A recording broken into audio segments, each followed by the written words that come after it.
Okay, well, welcome everyone to our first of many educational town halls that we'll be holding for Indivisible Missoula. And I am very happy to introduce our speaker tonight, Jeff Mangan. I did not memorize this introduction, so sorry. Okay, well, no, I got to tell him what Jeff does.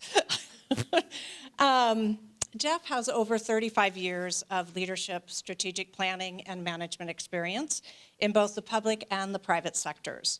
He is a dedicated and oriented professional who has successfully led businesses and held multiple elected and appointed public service roles, including serving as a Montana state representative and state senator. In 2017, Jeff was appointed as Montana's 12th Commissioner of Political Practices. And during his tenure, he enhanced the office's independence and impartiality, launched a statewide training program, and made hundreds of decisions related to campaign finance, lobbying, and ethics. He completed his term in 2023 and subsequently returned to the private sector. Jeff holds a Bachelor of Science in Elementary Education from Montana State University Northern. We will not hold that against you. He furthered his education at the Center for the Study of Alternative Dispute Resolution at Humboldt State University. Currently, Jeff serves as the co-chair of the Montana Election Observation Initiative, collaborating with the Carter Center and the Maureen and Mike Mansfield Center at the University of Montana. Most recently, he's championed the Montana Plan, which is what we're here to learn about tonight, and it's a first-of-its-kind ballot initiative designed to end corporate and dark money in politics. Looking ahead, he remains committed to promoting ethical leadership, strengthening democracy, and advancing campaign finance reform. Before you begin, Jeff, I do have a couple of questions for you. Okay. And you all will also have an opportunity to ask Jeff questions as we progress after he has spoken and shared what he's going to share with us this evening. And then we'll have time for a Q&A here as well. So Jeff, what is the role of the Montana Office of Political Practice? First of all, thank you, Candace, and thank everybody for joining us tonight. I appreciate the invite, and just seeing so many folks here does me a lot of good. I've had a very busy year so far. To answer the question, the Montana Commissioner of Political Practice is responsible for the enforcement of campaign finance, lobbyist, and ethics rules in the state of Montana. Okay. Second question. What brought you to offer Montana's voters this nonpartisan and grassroots initiative to help protect our elections? Okay, that's a fairly easy one, but a little bit complex. So I won't go into the whole story. Some of you might have heard this before, but this is how I like to explain it. When I was Commissioner of Political Practices, one of the benefits of the job is I got to meet wonderful professionals from across the United States in the area of campaign finance, ethics, and in that type of compliance and regulation. And one of the folks that I got to be really good friends with was Commissioner Weintraub from the FEC and her chief of staff / chief legal, a gentleman by the name of Tom Moore. And Tom left the FEC a couple of years ago, kind of about the same time I left the commissioner's office. And he has been doing a lot of research, as have the rest of us, in how we can do something about Citizens United. And he sent me a white paper last fall about this time and said, Jeff, I think we might have something that'll work. And would you take a look at it? He sent it over. I read it. It was about 30 pages and called him right up. And he's back east, so it might have been late. I might have woke him up. I don't know. And I just said simply, Tom, we're going to do this in Montana. So that's really the genesis of how this started, and I'll talk about what that means here in a minute as we walk through the Montana plan. So it really is a couple of us just, working and grinding and figuring out how we can make this work. Is it going to work through the legislative process? Are we going to do it as a ballot initiative? What do we need to do, et cetera, et cetera? And fast forward, I'm here tonight. Are we ready to go? All righty. Before we get going, we did put a little, this is what we call our elevator pitch, just a couple of paragraphs on what the Montana plan is, and then how to access our website and other things. And so keep that, go to the website. We're fully transparent. There's lots of information on the website about what we're doing, how we're doing it, lots of PDFs uploaded. We'll talk about it here in a minute, but we've filed our constitutional initiative language with the Secretary of State, and you don't have to go searching for that language. It's on the website, and then not only is the language on the website, we put a nice little annotated version alongside, so you can walk through why are we doing what we do? Why did we want to change the Constitution to include this language? We kind of walk straight through why this is here, so you understand exactly what we're doing. So with that, I'm not great at these type of things, so hopefully if my back's to you, I'll walk through this. I've got some timelines. Some of you have seen this before. I'll try to keep it short, but I could talk for hours, so who knows? So first of all, we're going to walk through kind of history of Montana, money and politics, just kind of get a flavor of where Montana is and how we got here.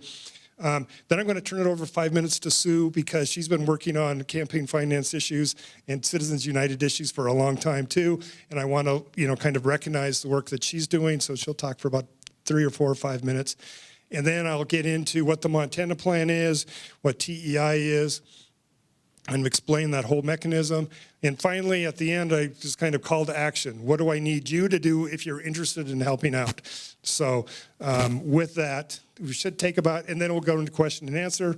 We should be out of here hopefully by 7 o'clock. So Montana's fight against money in politics. From the Copper Kings to Citizens United, we have a unique history of battling corporate influence in our elections, and it's literally shaped American campaign finance law for over a century. We go back to the late 1800s and early 1900s, dominated by the Copper Kings in Montana. A lot of us know this history. Let's kind of walk through it. Montana experienced a period of extreme corruption and domination, primarily centered around mining interests. We had Hines, William A. Clark, Daley involved in bribery and corruption, bribing judges, working against each other. Hines, for example, wanted more of Anaconda Company's business. Anaconda Company was doing its best to put Hines out of business. What they ended up doing was corrupting the entire governmental system while they were fighting for each other's mining interests. As most of us know, William Clark bought our Senate seat back then. We didn't publicly elect our senators. They were appointed, and he spent anywhere at that time period, $272,000 to $400,000, millions of dollars in today's funds to bribe the legislature for that Senate seat.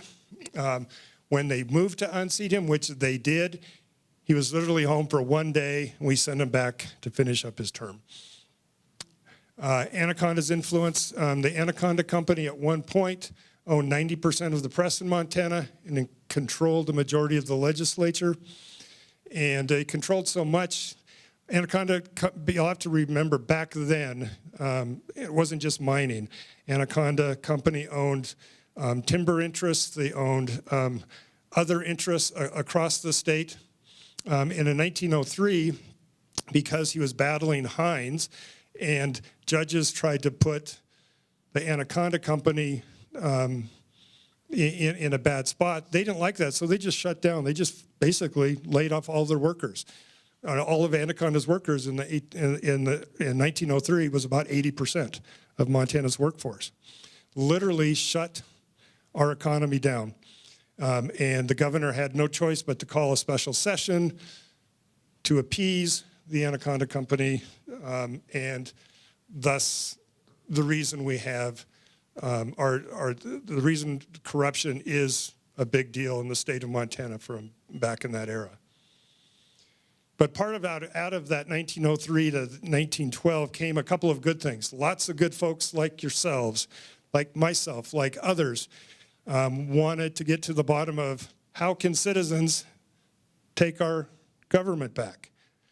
And they worked for years, for that entire decade. And in 1912, they literally put 4 initiatives on the ballot. One of the initiatives that they put on the ballot was the Corrupt Practices Act in 1912. It prohibited corporate contributions, it limited campaign spending, eliminated corporate influence in our elections. It was meant to break the stranglehold of corporate money in Montana politics. And you won't be surprised to learn that in the 1912 election, it passed 76%. The other 3 initiatives that were on the ballot with the Corrupt Practices Act, the direct primary law, passed 78%, and 2 others, the presidential preference primary and the popular election of U.S. senators, also passed those same type of numbers. And shortly thereafter, Montana took that action. I believe in 1913, the amendment was passed to the U.S. Constitution that senators were finally elected by the people of the state of Montana, or by the people of the states versus being appointed. So we had a direct hand of that because we were working very hard. There was also a 5th one, a legislative referendum on mining interests that also passed. So it was a very busy ballot in 1912. How did Montana's political culture change after that 1912, that work? Face-to-face campaigning became more of a thing. Personal connections were valued. There's a limit on party loyalty. We have independence from traditional party structures. Grassroots activism. We literally started a tradition of citizen-led political movements from the 1900s. And of course, we have a healthy skepticism of outside interests, particularly those of corporate influences. The reforms established way back in 1912 established a tradition of grassroots activism and helped shape Montana's unique political culture that continues to this day.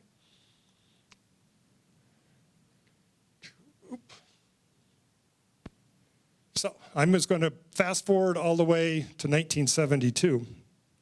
I mentioned that we had in the early 1900s, leading up to those 4 initiatives, we were able to add initiative power to our abilities in the early 1900s. In 1972, with the new Constitution and the new Constitutional Convention, we strengthened and expanded our ability for citizen-led democracy. The biggest thing we did that in 1972 to our Constitution was add the ability to amend our Constitution by initiative.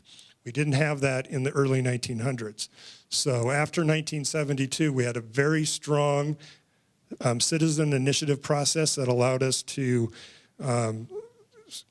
lead ballot initiatives on the legislative side, both initiative and referendum, and also on the constitutional side.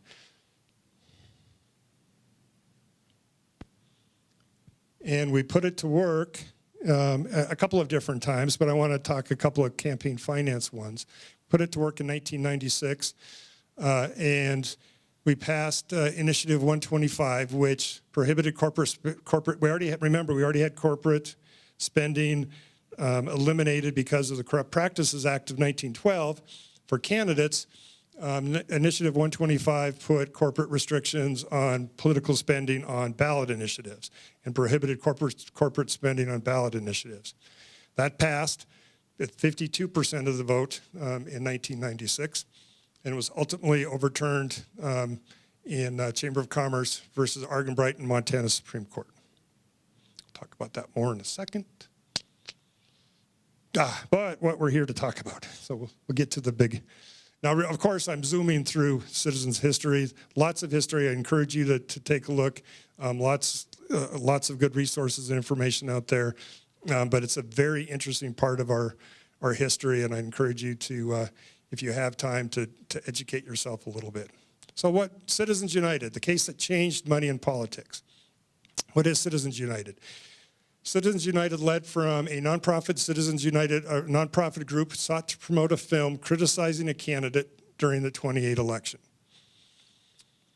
And in 2010, the Supreme Court ruled 5-4 that the government cannot restrict independent political expenditures by corporations.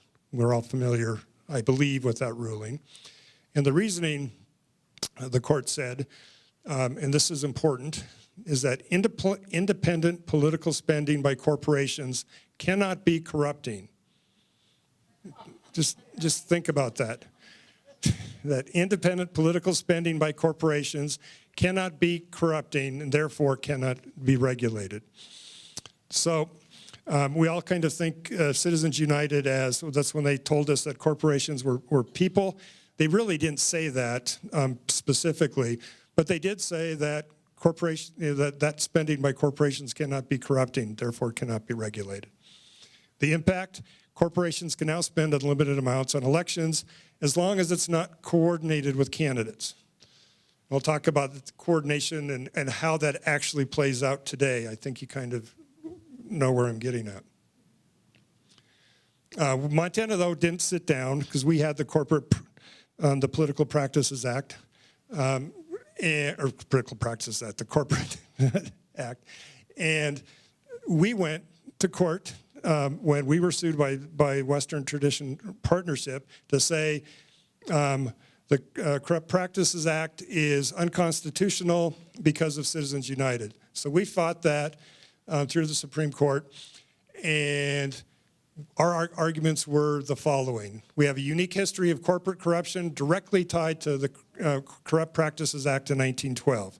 While we skimmed through that just a few minutes ago, lots of history there that we shared with the Supreme Court. We have a state interest in preventing corruption, protecting electoral integrity, preserving citizen participation, and protecting our judicial system. Again, lots of bribes to judges, legislators, et cetera, back in the early 1900s.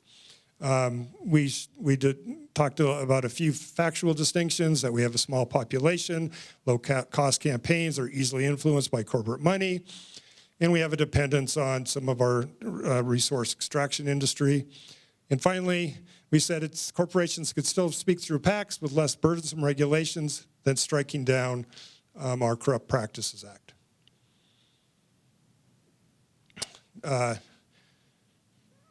The Supreme Court ruled in our favor and held that Citizens United was distinguishable because Montana's demonstrated a compelling state interest based on our unique history and circumstance. The U.S. Supreme Court, however, did not agree with us. In a 5-4 decision, they summarily reversed Montana's ruling, holding that Citizens United applied to state laws. 4 dissenting judges accepted Montana's argument about, so that was a good part, we had 4 of the 5, about what happened in Montana. And Justice Breyer said, even if we were to accept Citizens United, this court's legal conclusion would not bar the Montana Supreme Court's finding that independent expenditures by corporations did in fact lead to corruption and the appearance of corruption in Montana. Given the history and political landscape of our state, that court concluded that the state had a compelling interest in limiting independent expenditures by corporations. So that's what Justice Breyer thought. The other 3 justices that agreed with him said similar things. And what happened, and so Montana's Corrupt Practices Act went out the door in 1912. And I think we know what happened. Before Citizens United, corporate and union spending in elections was tightly limited. Following that, unlimited spending became legal. We saw an explosion of what we can now call super PACs, independent expenditures, uncoordinated political spending, often by super PACs, have increased, I'll have a graph here in just a second, by more than 2,800% from 2008 to 2024. A single money dark group contributed $205 million to one super PAC in 2024. That's going to be chump change to what's going to happen coming up.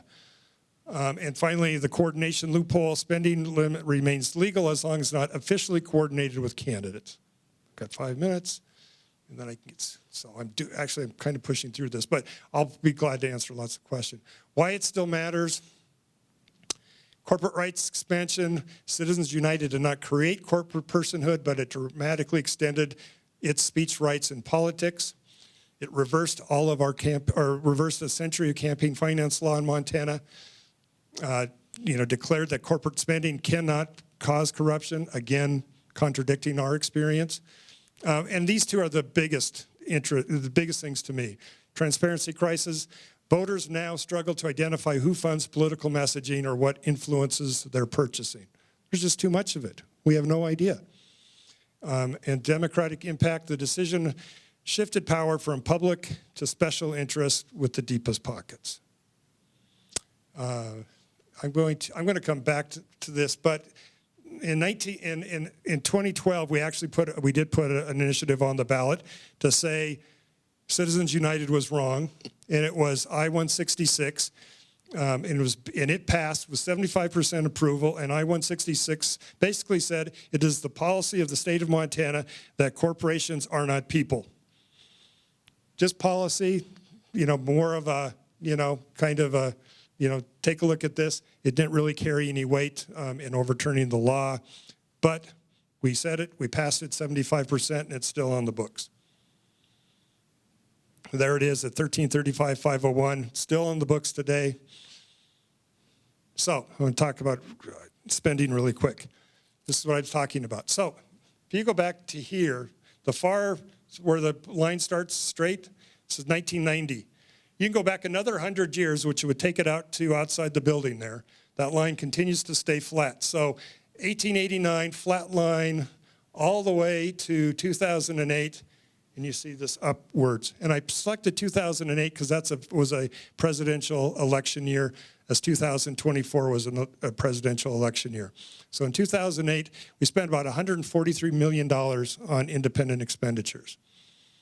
In 2024, we spent $4.21 billion independent expenditures. That's just independent expenditures. That's not other campaign spending. That's a 2,000%, almost a 3,000% increase. The reason there's a little, up and down there is those other years are election years, but not federal presidential election years. So I wanted to pick 2008, 2024 to kind of do a apples to apples comparison. And it literally, nope, this is national. So I hope we didn't spend $4.21 billion, but we did spend a lot. So, but good question. Montana, it's the same. So literally, I just 2 data points here without getting into it really quick. Literally spent $33,000 independent expenditure on that campaign in 2008. And independent expenditure spending in Montana in the 2024 election, $180 million, 5,000% something increase. It literally went like that here too. So basically, Max Baucus down in 2008, Tester Sheehy in the 2024. So, hope that answered the one. You may get into it, but just is that spending mostly on That's just independent expenditure spending. So whatever they, probably just media. And then one more thing, and then I'm going to let Sue talk. So just brand new information. Last week, Silicon Valley pledges $200 million to new pro-AI super PACs. So, and just read the article. But, so when I say super PACs aren't going away, they're not going away. Two brand new ones. There'll probably be 4 when this is all done, just in the tech space. And I said, they don't coordinate with candidates. Read what it says. 2 new super PACs that are aimed at forcing out politicians whom they see as insufficiently supportive of the push to artificial intelligence. I don't care where you are on the issue, but basically what they're doing there is projecting that they're going to spend money on those type of candidates. They don't have to coordinate in today's day and age. You don't have to. They just told you.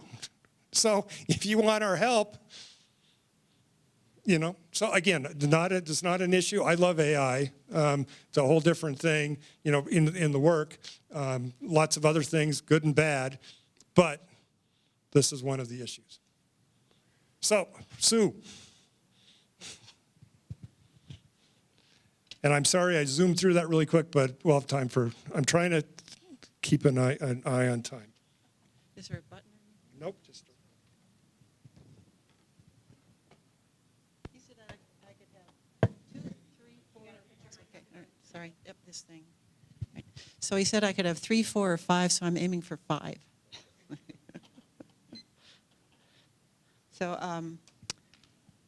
So I am Sue Kirchmeyer, and I've worked since, well, not worked, but I've been active in Montanans Move to Amend since 2010, when the Citizens Initiative, or the Citizens United case first occurred. And I remember waking up and saying, checkmate, we're stuck.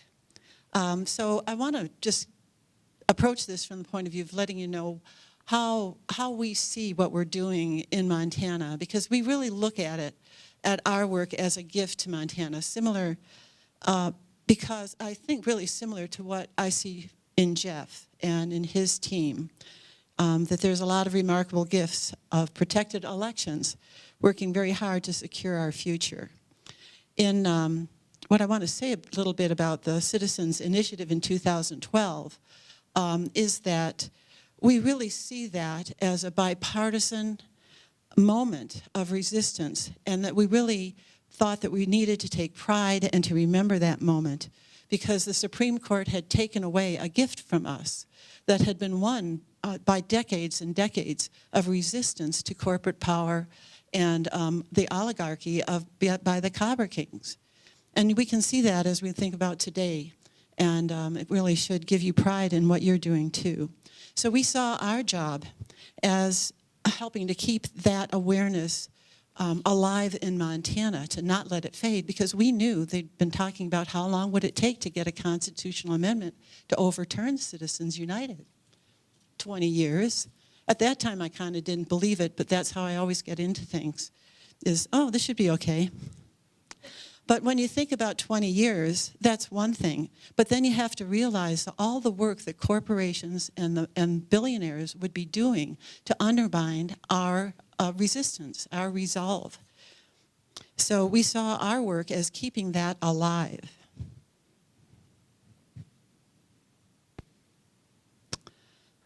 And we felt that when we thought of 20 years, that, well, we have a really compelling example of how to keep going, because we knew that it had been decades of work against the Copper Kings.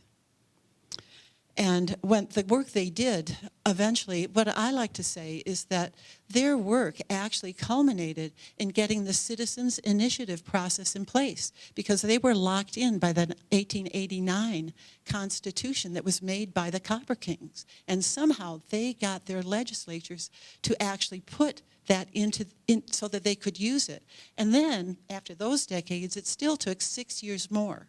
So when we look at what we're doing today, we have to know that we're on the shoulders of people who have struggled actually through this whole century to try to deal with corporations and money in our lives. So our gift to Montana now, the work that we've been doing, as I said, is to keep resistance to corporations and dollars alive, to really keep the victory that we were given of 100 years of protected elections, and to keep the Citizens Initiative memory alive, because it passed 75%, but it was also a majority in every county, which is, I think, really important, because it was a bipartisan moment of coming together. So I will go really quickly now, because I do want to share with you a bit of the testimony that we've had, because after 7 years of working in outreach and anyhow doing what you do to make something work in a state and really get some people behind you, in 2019 we approached Andrea Olson, are we ready to take a resolution into the legislature? And she said, sure. So that has always been bipartisan. In the beginning, 2019, we had a Republican from Kalispell, Frank Garner, and in 2025 from Polson, Linda Rexton.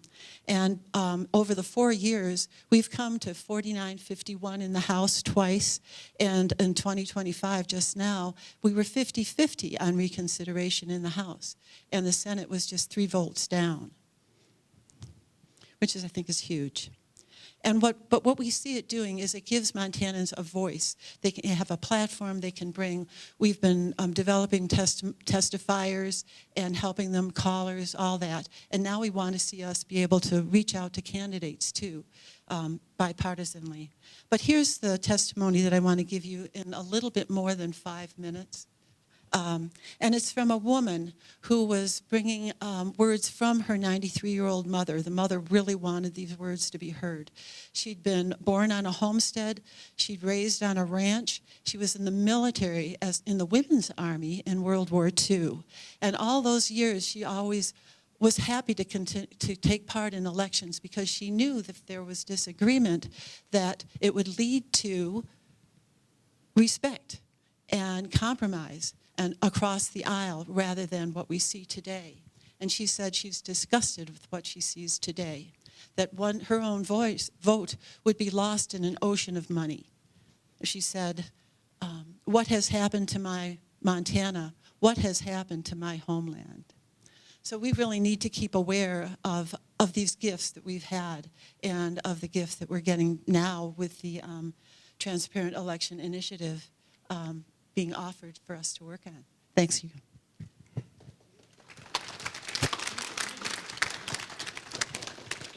Thanks, Sue. I thought it was important, as we're leading this direct democracy, citizen-led effort to change our Constitution, that's one avenue. But there have been folks on the ground in Montana like Sue and her folks working on this very same issue, but just a different track. They're doing it through the legislative process, and these aren't at odds. They're parallel tracks. That's wonderful work that those folks are doing, and both can happen at the same time. So I thought it was important to ensure that Sue and her folks got a voice as we move through this, because her work has led the groundwork for a lot of you folks coming out today, I'm sure. So thank you, Sue. And again, both can go forward. I think ours will take a lot less time. God bless the patience of them and those initiative folks, or those Move to Amend folks. Ours is a little bit quicker path, and we'll explain that in a minute, but thank you, Sue. So, the Montana Plan. Okay. First of all, who doesn't love the name the Montana Plan? We're starting. This is going to be a nationwide effort. We're starting in Montana. Explain what it is in a minute. So when we were thinking, well, what are we going to name this? Montana's for vote for CI, whatever. Yeah. And someone said, let's call it the Montana Plan. They got perfect. It's better than the Ohio Plan. Better than the Florida Plan. Everybody loves Montana, and who's going to say we don't like the Montana Plan? I mean, that's really not going to come off and roll off somebody's mouth. And so it just stuck, and we've been using it, and people are embracing it, and they love it, and so we like it. So what is the Montana Plan? Well, let's talk about the mechanism in general.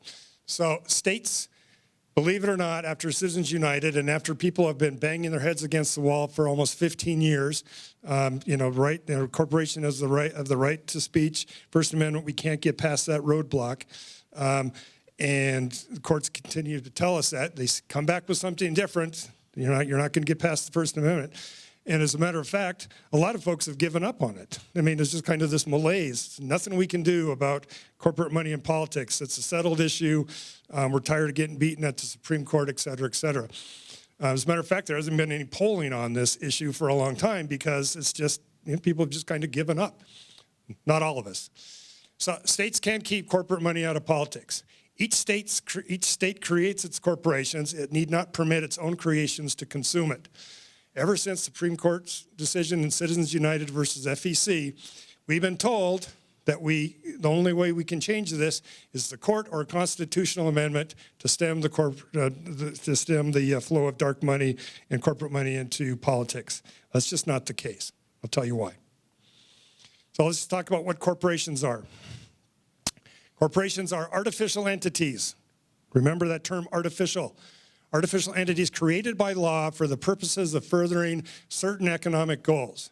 They're granted special rules related to limited liability, perpetual life, property ownership, accumulation, distribution of assets, taxation of those assets, etc. We go all the way back to 1819. Justice Marshall says, a corporation is an artificial being, invisible, intangible, and existing only in contemplation of law. Being the mere creature of law, it possesses only those properties which its charter of its creation confers upon. So I'll just ask you a question. Something we haven't thought about in 100 and some years, and we're all banging our heads like, why the heck didn't we think about this before, is how are charters created? How does a business get their charter? How does a corporation get their charter? Granted by the state. The state tells it what it can do in its charter. We just haven't changed that law or looked at those processes for over 100 years.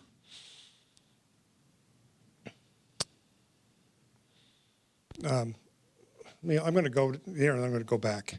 So state corporation law, founding eras, we just talked about that. Corporations had specific limited charters for particular purposes delivered by the state. The states decided what was in the charter. So for example, founding eras, original states, you could be a railroad, but you can only be a railroad for 10 years, and you can only own property within 100 miles of an incorporated town, and we're going to tax you at this rate, et cetera, et cetera, et cetera. Very specific. 10 years are up, you're no longer a railroad, boom, whatever it might be. As we continue to add more states, we all understand how the United States have grown. By the mid-1800s, states began adopting general incorporation laws with broader powers. Come to our state, incorporate in our state, we'll give you this wide breadth of powers. You can just go do basically whatever you want. To the point till today, corporations are granted broad powers, but we never gave up our ability to tell the charters what those powers are. We've just granted them. You get a charter, you've got all these powers. Supreme Court says the state's giving you all these powers, same powers as a person, that's how we're going to treat that business or that corporation. Thus, you have the power to free speech, et cetera, own property, et cetera. To today, we never gave up our ability to exercise our power to redefine those corporate abilities. So that's what we're going to do with the Montana plan. This goes back to powers versus rights, artificial versus humans. Humans are born with inherent powers and rights. If you're born, you know what you have, freedom of speech, et cetera, et cetera. Corporations are created only with the powers granted by law. They're an artificial entity. The state can define and limit corporate powers. The legal rights can only attach to granted powers. So, without the power, the right does not attach. So states can act in this way, and we'll tell you which one we're going to do. They have power to alter or revoke. Each state's laws clearly state that the state can alter or revoke its corporation law at any time for any reason. Every change in a state's corporation law applies to existing corporations as well as new ones. And finally, out-of-state corporation provisions. Out-of-state corporations can only exercise the powers granted to each state's own corporation. We'll talk about that more in a minute. The Supreme Court has said that these provisions mean that every corporation in every state exists subject to the understanding that at any time the state has the power to rewrite its charter by rewriting the law that underlies it. So what does the Montana plan do for all those corporate powers and those general powers that they have? We're simply going to take political spending off the board. I'm going to say you no longer have the ability, the power to spend in Montana politics. Back to that powers versus rights chart. You don't have the power. There's no right to take away. The right doesn't exist. You don't have the power. Tom, my friend I talked about earlier, he's got a little video out that he did, and he likes to say that his best analogy is as a human. So I'll just pick on, where's Candace? I'll pick on Candace. Candace, can you fly? Can you go outside this 4th floor, flap your arms and fly? No. So if a Supreme Court or a court said, Candace, you have the right to fly, because the court said you have the right to fly, are you going to go on the 4th floor and jump off and fly? No. No, because you don't have the power to fly. The right doesn't attach. So you can say you have all the rights you want. If you don't have the power in the first place, you can't do it. It's literally the same in money and politics. We're just simply going to take political spending off the board. I know it sounds simple, and it's like, why in the heck we haven't done this or thought about this before? Every attorney I know, and I'm not an attorney, do the same thing. It's kind of a facepalm. Now, of course, people disagree with us, and we'll have to fight it at some point eventually. But if you think about it, it makes sense. No one just snapped their fingers and said, okay, your corporation, you have all of these powers. Somebody had to give them that ability in the first place. And the court says that ability is done by the states under the 10th Amendment, federalism. We just haven't done it. We've just allowed these general corporate charters, these general powers to consume us for all of this time. And Montana didn't allow it until the Supreme Court said, oh, they got the power, therefore they have the right, so your Corrupt Practices Act doesn't apply. Again, we didn't really think about it. It's like, oh, till today. So the Montana plan, this is just, I put this up here because I want to talk about the ballot language and what we have, and I'll encourage you to go to the website. But this is the ballot statement that we put forward. Now, this can change through the process. This is just our version of it. But basically what we're saying is we're going to redefine the powers of artificial persons, including corporations. Power only exists as the Constitution expressly grants and provides that artificial persons have no power to spend money or anything of value in elections or ballot issues. Ladies and gentlemen, it really is that simple. It really is. So the Montana plan, Montana will no longer grant corporations the power to spend money in our politics. That's it. No new rights, no new agencies, no maze of loopholes. Affects every corporation, for-profit corporations, C corporations, S corporations, non-profit corporations, C3s, C4s. C3s don't get involved in politics anyway, but if they do, not anymore. C4s and unions. Now, I know that's going to be tough for some folks. Unions are a corporation. But C4s are good C4s. People might think they're bad C4s. There are C4s that are allowed to kind of pass money through. That's where we see all this dark money happening. But we treat everybody the same. There's not a red carve-out. There's not a blue carve-out. Nothing. There's not a Democrat carve-out. There's not a Republican carve-out. Treat everybody the same. Montana Constitution does not force, again, and we've already talked about this. What the Montana plan does is change the starting point. We're just shortening the list of powers we grant. So you have all those powers you have on December 31st, 2026.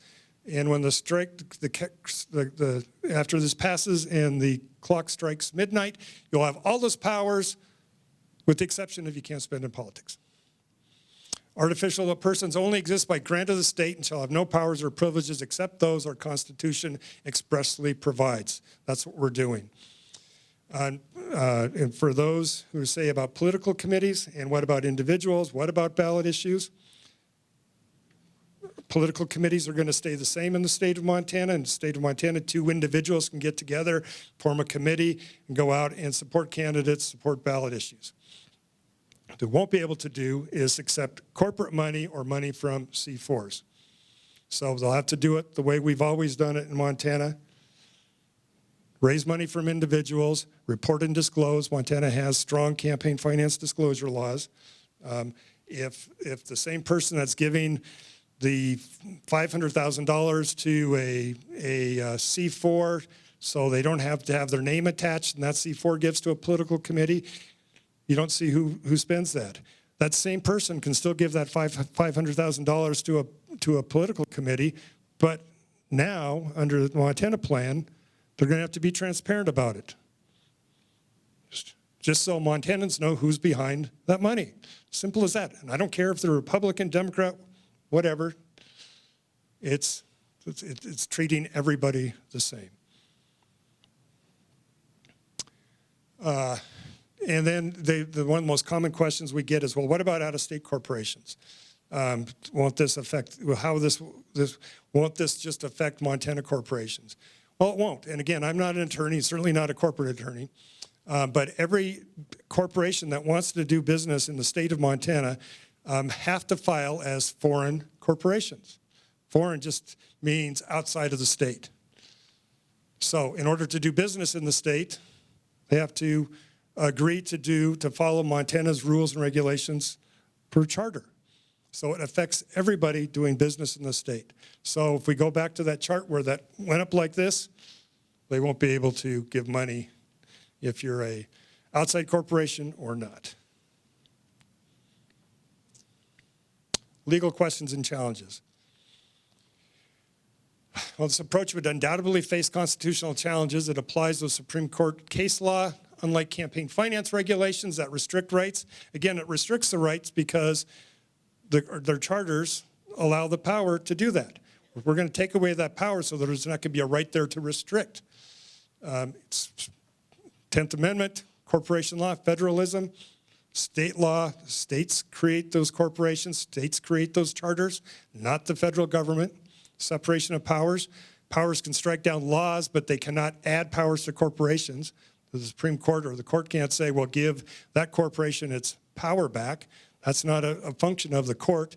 That's a function of the legislature and or the citizens of the state of Montana. Interstate commerce, just talked about that, not violated when domestic and foreign corporations are treated equally.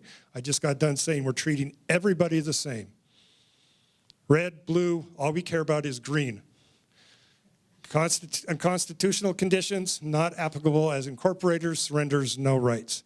Or don't have a right to surrender. We're not taking a right away because that power, they won't have the power to attach to it in the first place. Where are we at today? So,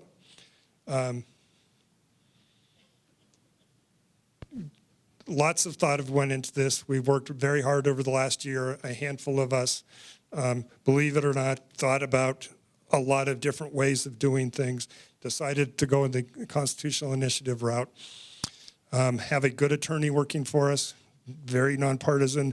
Matt Kokenauer is our attorney who will litigate this if we need to.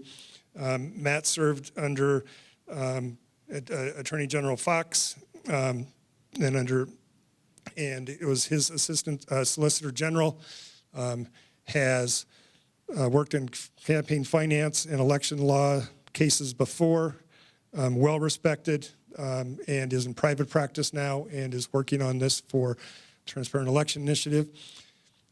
We worked on the ballot statement and the ballot text, and we submitted the text on August 1st, 2005 to the Secretary of State. They provided to the Legislative Service Division. They just sent that back to us a couple of weeks ago with suggestions for formatting and some other things, which we responded to. As a matter of fact, yesterday, today, the SOS got back to us and said they have gone to the next step, that they received our response to legislative services, and they've now sent the text to the Montana Attorney, right there in the middle, to the Montana Attorney General's office and the budget director. So they have 30 to 45 days, basically have 30 days depending on if the budget director attaches a fiscal note. But we'll just say we should know 4 to 6 weeks the AG's ruling on its constitutionality or its ability to move forward, its legal sufficiency. Once we receive that legal sufficiency review, we're assuming we may have to do some work. I'll be optimistic. But the last few initiatives, they've had to do some work through the Supreme Court and others to get to the ballot initiative point. But that's where we're at. Once the legal sufficiency reviews, They return the opinion to SOS, and then they can determine whether or not they'll let us know. We can start gathering signatures. We expect that to happen at some point, late November, early December. Gather at least 60,000, 63,000 and some odd change signatures across 10% of 40 different legislative House districts. We are going to plan to collect around 100,000 to 120,000 to make sure we meet that verified signature requirement. The counties verify those, submit to the SOS, and then it qualifies for the ballot, and then we're off to the races some point next year, middle of the year to 2026, assuming all goes well. I know. I probably ran through that a little quickly. So, yep. So, good point. Thank you. So, if you go to our website, maybe I'll show it maybe later. If I start screwing stuff up on Zoom and things, it'll change that. But everything is at transparentelection.org or montanaplan.com or montanaplan.org or themontanaplan.com. We want to make sure you get there.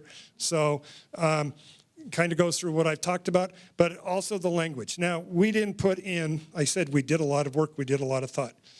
We understand what we have to do. Lots of good minds have worked on this. So we didn't just change a word in the Constitution, and then cross our fingers that it's going to pass muster. We put a lot of thought, research, and work into it. And the ballot language itself is around 1,000 words. So it is a lengthy constitutional initiative. But we wanted to make sure that we met that legal sufficiency challenge. We wanted to make sure we answered those questions. We wanted to make sure there wasn't anything dangling down there. We understand what our job is to get it to that point. Hopefully, the AG will, hopefully the SOS will, and hopefully, if we have to take it that far, the Supreme Court will. But we're confident that we have done everything that we need to do. So let me just back up a little bit since I got a couple of minutes, correct? So I started this as a bottom-up, grassroots effort. Didn't take this to a party, didn't get a party blessing, didn't get a bunch of big funders, C4 funders, associations, whatever, pouring money down on me to get this out. This is truly a bottom-up grassroots effort. So I started this by working with Tom and other people across the country. How can we make this happen in Montana? I did a little listening tour. So my first trip to Missoula, there's about 12 people over here versus the, 45, 50, 60 we have today. Did that across the state. Started talking to average citizens about, with just the one question, is there too much money in our politics? Not, are you a Republican? Do you think there's too much? Are you a Democrat? Do you think there's too much? No, just simply, do you think there's too much money in our politics? And if people are just honest about that question, they're going to say yes. And normally when they say yes, they say, what are you going to do about it? And I'm going to say, I don't know, I'm going to wait for somebody else. No, we decided to roll up our sleeves and get the work done. And people are saying, oh, he used to be a D, or he used to do this and whatever. I haven't been involved in partisan politics since 2006. All I care about, the citizens of Montana, my grandkids, my family, and just looking at those charts, making life better for them and for each and every one of you. And folks will want to make this political. They'll want to make this partisan. Go do it. There's nothing partisan about it other than the fact that I used to be, I used to have a label on me. But that was long before labels meant anything. That's when Bob Story and I used to work together at 4 o'clock in the morning on tax reform from the state of Montana. We didn't care what letter was behind her name. So when you think about it, I just want you to give it a fair shake. I want you to talk about R's working with D's. This is one of those issues that we might actually begin to meld the divide, this partisan divide, because nobody likes money in politics. Nobody wants to see $200 million coming in to tell us why AI is great. We want to figure that out for ourselves. Let us do that. Let us do that, not 100 flyers in our mailbox in November of 2026, along with everything else in there. And just ask questions. Talk to your neighbors. You don't have to agree. Don't have to agree at all. They can say, "Oh, it's not buying it. That's okay. We'll see what happens." But that's the nice thing to do, the nice way to talk it. Not, "Oh, it won't ever work," or it's got. There must be a carve out for somebody somewhere. You just gotten looked long enough. You wouldn't be doing that. Yes, I would. So everything I've done up to this point has been volunteer. Drove here on my own dime. Done this on my own dime. Everything, put the darn website together myself. Lots of good friends. And we're starting to get small donor donations, those type of things. So I'm not asking you for money if you want to. There's envelopes over there. Leave something today or go to the website. But more importantly, we'll go into the call of action now. More importantly, share your voice. I want to go back to 1912, 1900s. Through 2012. Discuss money and politics with family, friends, and neighbors, and do it the way we're doing today. I never brought up politics till about 2 minutes ago, partisan politics. We had a conversation for over an hour and never brought up partisan politics. You guys can do that too. Coordinate locally. Volunteer to organize efforts in your community. I'm not going to go pay, hope not, I'm not going to go pay signature gatherers to come in from North Carolina to walk through our communities to tell them what we need in Montana. I want to do it the old-fashioned way. I want us to go door to door. I want us to work with our neighbors. Collate, get folks to come to us, sign the petition. Let's make it work the way it used to work. Those last two initiatives, 30 to 35 million each in 2024. I guarantee you I will not be spending $35 million to get this thing passed. The whole problem with this. Sorry, I'm getting upset now. Lead reform. I want to channel Montana's fierce independent streak towards meaningful change. So, again, we know what's right. We know how we can do this. We just have to be able to gather together and get it done. And finally, back to the grandkids, our citizens. It's not just talk. Let's help maintain that legacy that we created way back in the early 1900s, and once again, lead the nation in campaign finance report.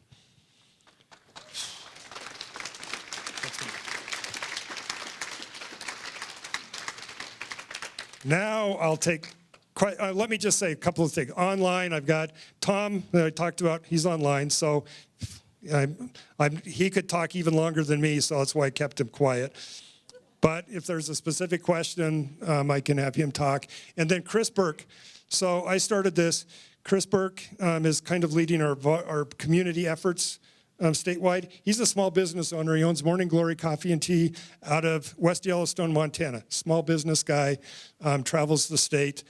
He's helping in this effort, and I've got a bunch of folks like that helping in this effort because they believe in it. So Chris is also online, and once we get Missoula up and running, he'll be working with the leaders in Missoula and all these other communities so we can get this done and onto the ballot in 2026. So, questions? I'm sure there are plenty. I have a question. I think he's got a mic.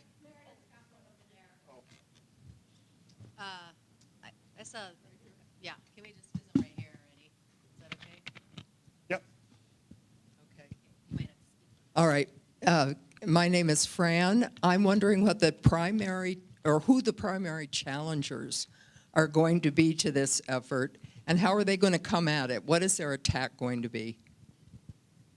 I mean, I assume the primary challenges are going to be corporations, perhaps the Chamber of Commerce, maybe good-meaning C4s, I don't know. But it's not going to be citizens, I know that. How they're going to attack it, they've already started just online kind of trolling because I've been out there talking about this. Well, he used to be a D. He served as a D, even though I haven't been involved in partisan politics. So, and the unions must be behind this. You don't know my conversation with unions yet. I'm working on them. So I don't know if they're going to support this. I hope they do. Or at least I hope they don't oppose. But that could be. The unions could say they don't support this. But I know who is going to support it. Rank and file, Montana citizens, because we're sick of it. I don't know if that answered your question. So how is this initiative different from the 96 and 2012 efforts? And what's to keep this bought and paid for, extremely partisan, corrupt Supreme Court from just slapping it down anyway if you do get this through the legislature? Okay. First of all, it's not going to go through the legislature. That's what that's what Sue's trying to do. But once we get it passed and on the ballot, it's on the Constitution. It will be challenged. I mean, I don't see a world where it's not challenged. But what they'll have to do is a couple of things. They won't be able to look at it from the First Amendment rights perspective. They have to look at it from the 10th Amendment states' ability to determine how charters are created and corporations are created in the first place. Now, they could throw out 200 years of corporate law, because they haven't even talked about it or looked at it. It's unlikely, but they could. They certainly could. But I don't think they're going to do that. They would literally have to throw out a whole section of law that they've relied upon in different decisions over this last couple of hundred of years if they just wanted to make it a rights case. So,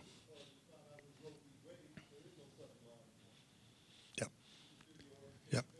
All we can do is put it in front of them and make the argument and make the case. And I think we have a strong case.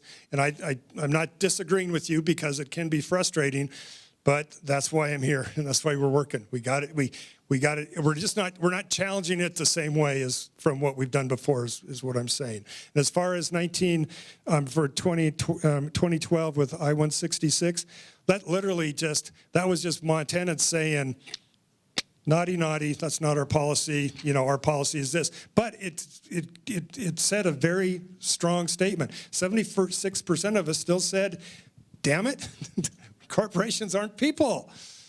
And today I still believe that most of us believe that, maybe even higher now.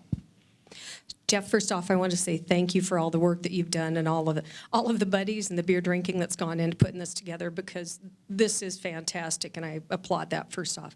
One of the questions that I'm going to ask is, if I could, so now I'll play devil's advocate.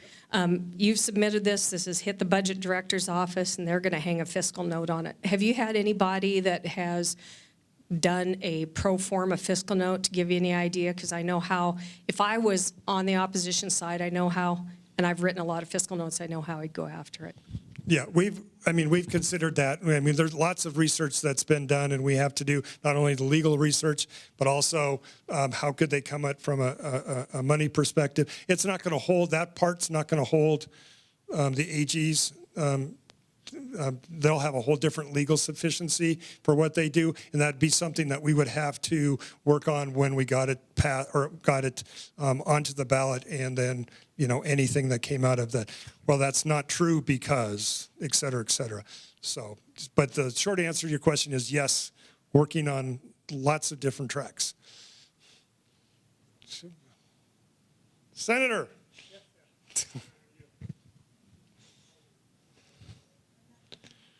Got a libertarian in the house, or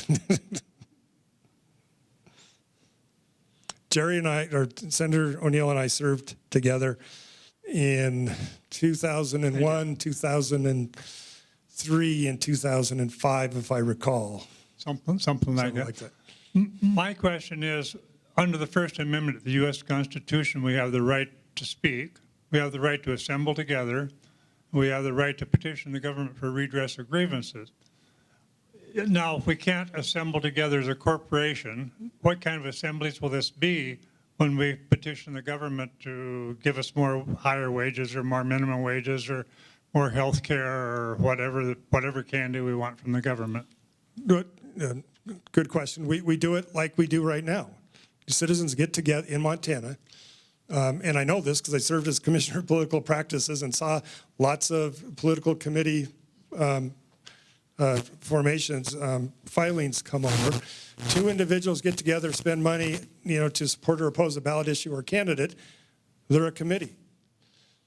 What is the difference between a committee and a corporation? A committee is individuals, and they're required under the law to disclose their donations and expenditures. So, Okay, will Planned Parenthood be a committee or a corporation? Will it be allowed to spend millions of dollars to pass initiatives in Montana? they won't be able to incorporate, or they won't be able to, but folks that may share their mindset can gather together, form a committee, and work that. But Planned Parenthood or any C4 or any corporation will not be able to give money to a candidate or a campaign. Thank you.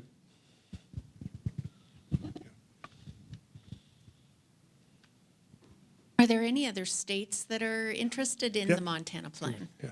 We're the first state, and we did that for a reason. We did that because of what we talked about. First of all, Montana's we've done this before. People that are committed to getting this done, and it can go state to state to state. And we literally just launched this and started talking about this just recently. And I got a call from a person in New Hampshire today. After I got here as a voicemail, gave them a call. We have other states that are interested, and Montana literally will be the first domino. So I fully expect other states to jump on board in some fashion. Now, not all states have the ballot structure, or the ballot initiative structure that Montana does. Others will have to go through their legislative process, those type of things. But we will be leading the way, hopefully, if things go right through this next few months process. So, yeah, there's lots of interest, lots of positive interest. So for the committees you were talking about that can be formed, were you saying that corporations and nonprofits and unions won't be able to donate any money to those? Or will there be limits? From their, just individuals. They won't be able to write a check from their treasuries. They won't be able to write a check from their general fund.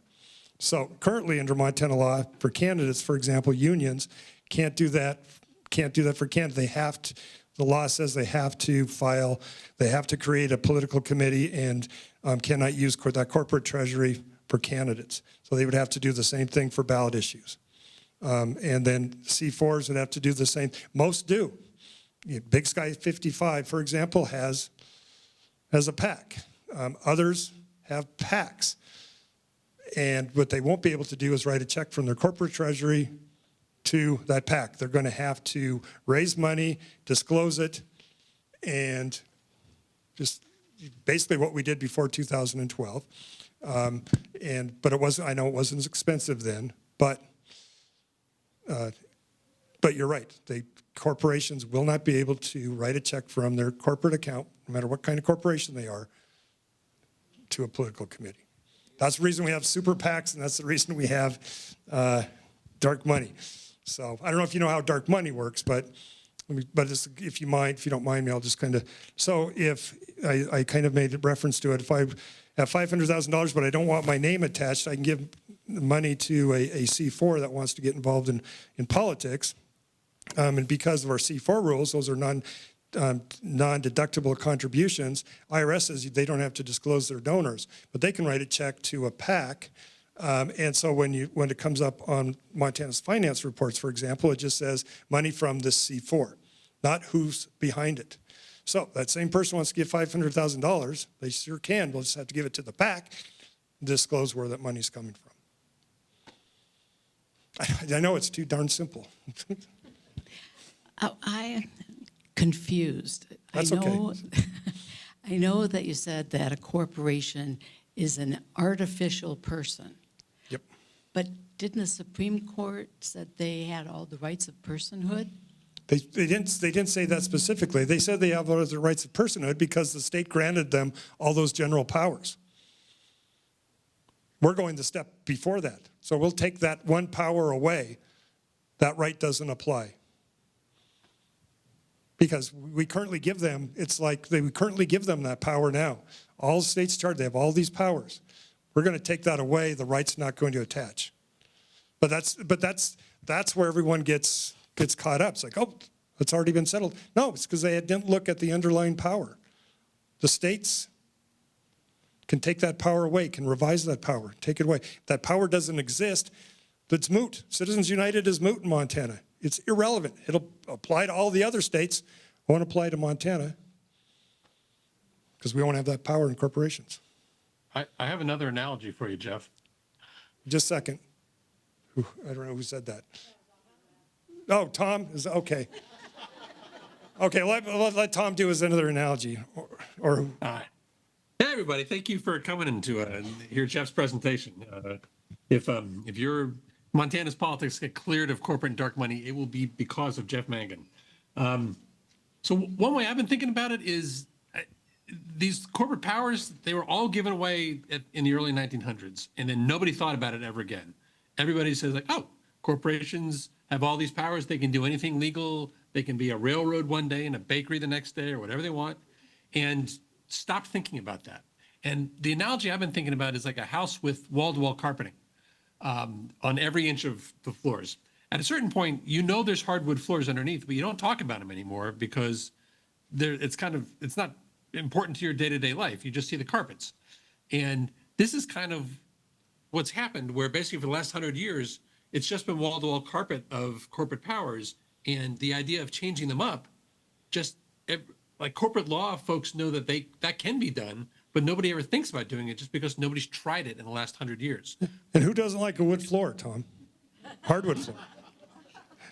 Yeah, my wife would be all over that one. Well, but the idea is like, if at a certain point, if you've got enough carpet and it's been long enough, you don't think about the floors anymore. I know. All you think about is the carpet. And that's how everybody's kind of approaching this. It's like, oh, they have all the rights of people. It's like, yeah, they do if they have all the powers of people. But the court has never said that you have to give them all the powers of people. That's the key to all of this. And we haven't visited. Like I said, if you think about it, no one just said this, and you got everything. Somebody had to give them that at the very first. Ma'am. Yeah, I'm concerned that there'll be a way around this. They have a lot of smart lawyers, a lot of people, just like in taxes. You hire a good tax accountant, they'll go around it. This thing can pass, and they could do it. They can make a committee, and okay, they'll do it legally, but they'll just have money here, money here, money here, and it'll still be the same. It'll be just a different route that the opposition would take. Yeah, I mean, it very, very well could. I mean, there certainly are a lot of bad actors. There are a lot of good actors too, and a lot of good folks that are going to follow the law when it's passed. Well, I mean, I'm not disagreeing with you, and it very well could happen, and it'll piss me off to no end if it does. But I'm going to continue to work my butt off.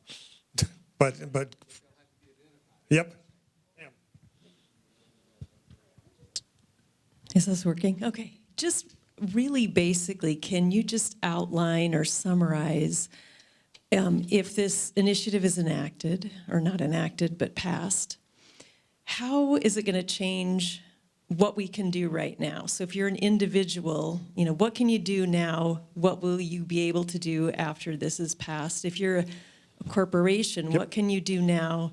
What can you do or not do after it's passed? And is it restricted to just state level or also federal elections? Great I think we just need a really basic overview about that. Perfect question. Thanks. Individual, you and I. Right now, I can write a check to a candidate's campaign. I can write a check to a political action committee to support or oppose a candidate or a ballot issue. I can do that today. You'll be able to do that after this passes on the Montana plan. That won't change. And when you do that, whenever I do today, it has to be transparent. I have to disclose who I am and what I do and where I live and all that kind of good stuff. That's not going to change at all. Individuals stays the same. Corporations, today, they can write a check from their corporate treasury and put it into a super PAC, just straight to a super PAC to do independent expenditures, not coordinating with the candidate.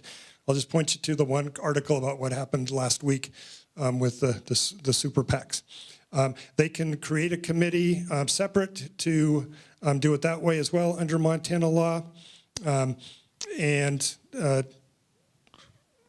and that affects for-profit, nonprofit, and unions.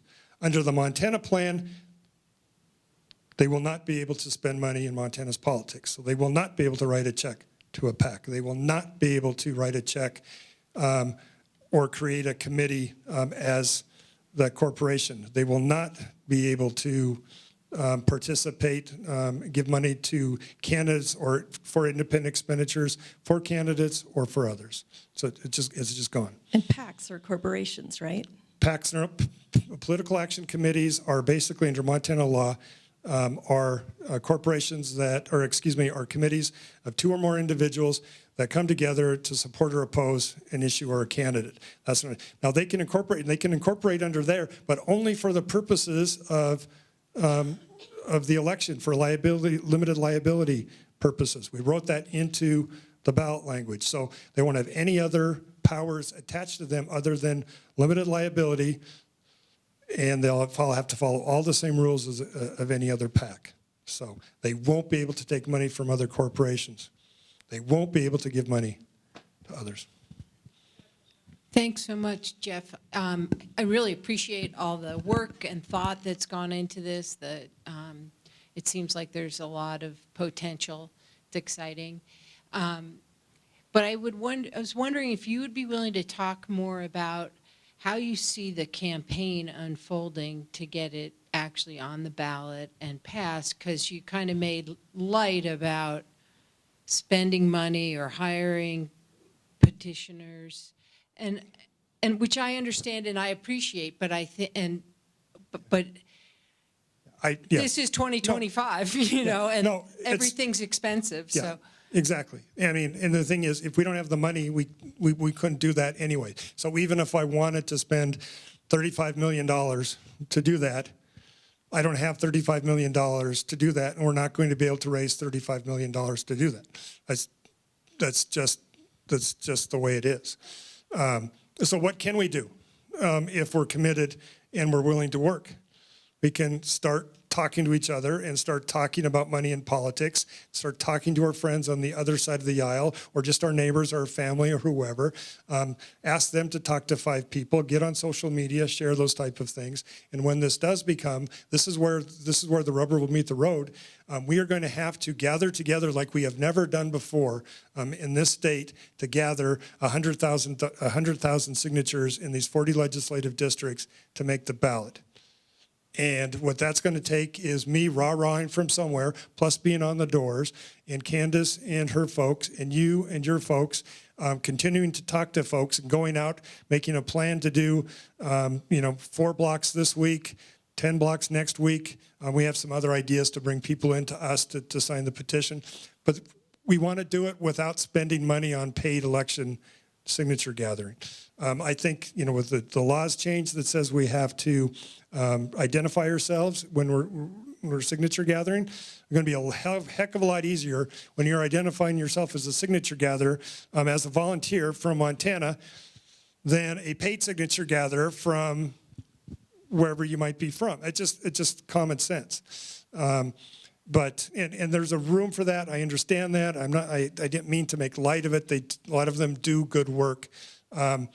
But if we really want to make a difference, we really want to make an impact, and we really want to make this meaningful to us, we're just going to have to go back and put the work in. I mean, I just got to ask you to do your part if you can, and put the work in. And I think if everybody can start talking like that, and I know it's pie in the sky. I've already been said I'm tilting at windmills and Don Quixote and some other things, and on that, that's just the way, I guess, the way it has to be. But if I'm not committed to it and I'm not excited about it, I don't think you guys are going to be excited about it and committed to it. I think if we get that passion back and how we used to do things, I know it sounds silly, but I think we can make it work. I think we can make it happen and not spend $35 million to do it. And then I'll go in my next crusade and worry about that industry later. So. That's what it costs. Yes. That's what MER, and I mean, again, I don't have the exact number, They spent between $30 and $38 million each of those initiatives, between media and signature gathering and all of the other groundwork. It costs that much money. So let's take 3 more questions. And I know we've got the lady right here, over here first. Okay. And over there, and then Miriam. So this might, If I can just say, if you have more questions after this time, absolutely Jeff is here to talk with you as well. okay, this might be quick. In the spirit of being well-informed to be able to talk to neighbors, are we talking about adding language that says you may not spend on political speech? Or is there already a list of enumerated what corporations can do that specifies that they can spend on political speech that is being removed through this process? And is the definition of political speech widely understood enough to make that really clear? Yes, and I'll just direct you to the website. It'll walk you right through it. You can read the language for itself. It's really not, the language itself isn't that complicated. But it's a little lengthy, like I said, 1,000+ words, but we cover all of those points. So I highly encourage you to do that. I was going to have another point, but I lost my train of thought. Hi. I was involved in canvassing for some other ballot initiatives in the past, and I really like the message and the idea of this. I'm just a little bit wary about how much moneyed media is going to be going against this as a campaign that does not have a significant amount of money. And is there a plan for that? Is there plans for the media side of things, especially in Montana? Yeah, I'm very good, and when I say this, it's not making light. I know this isn't going to work with just my good looks alone. So we are absolutely raising money. We're absolutely doing what we need to do locally and statewide.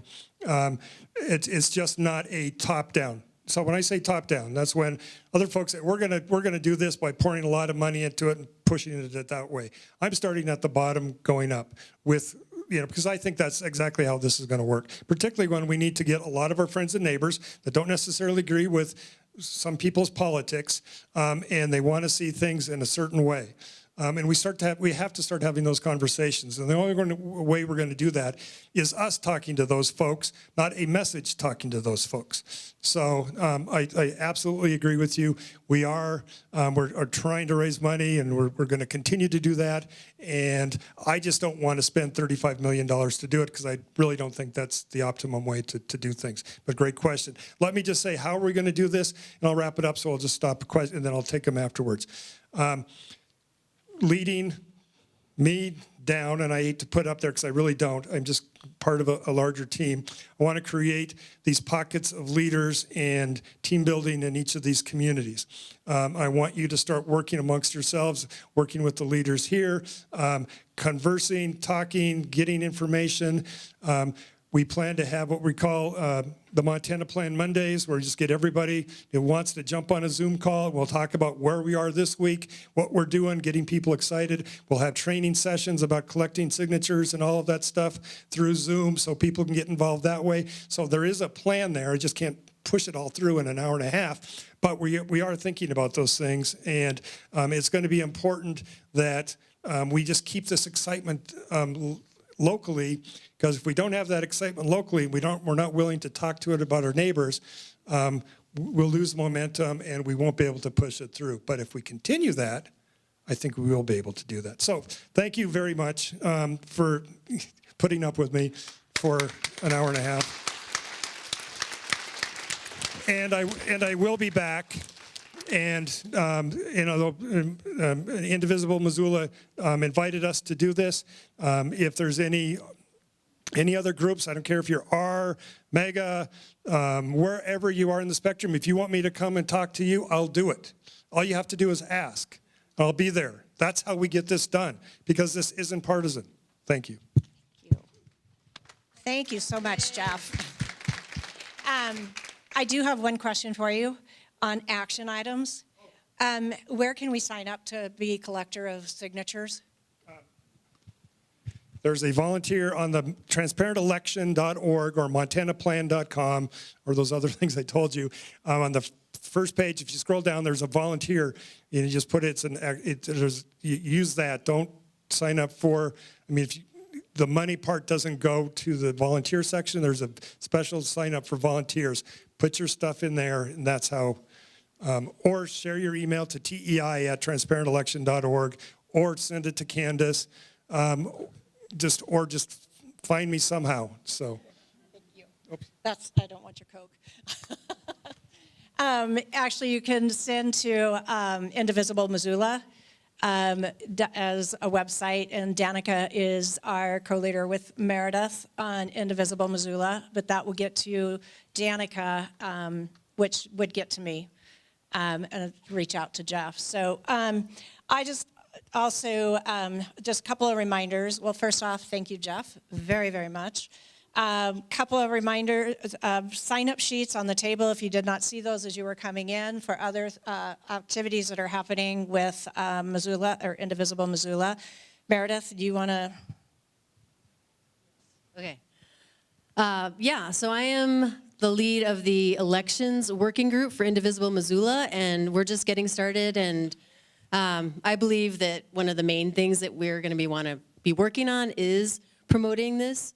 So if you're interested in helping out, if you can sign up on our sign-up sheet, or just email indivisiblemissoula@gmail.com and indicate that you're interested in helping out with this, then we can get this going in Missoula, because we need this to happen. Another quick plug is, if you didn't hear, we are having a rally on campus on Sunday at 2. Issues that are of interest to students, including climate change, Palestine, I'm not sure if, foreign students. Anyway, it's going to be great. Oh, Cyrus, actually, she can tell you all about it. Hi, I'm Cyrus. I am the president of Stand Up Fight Back and part of the Missoula Coalition. I am the main planner right now of the rally on the 14th.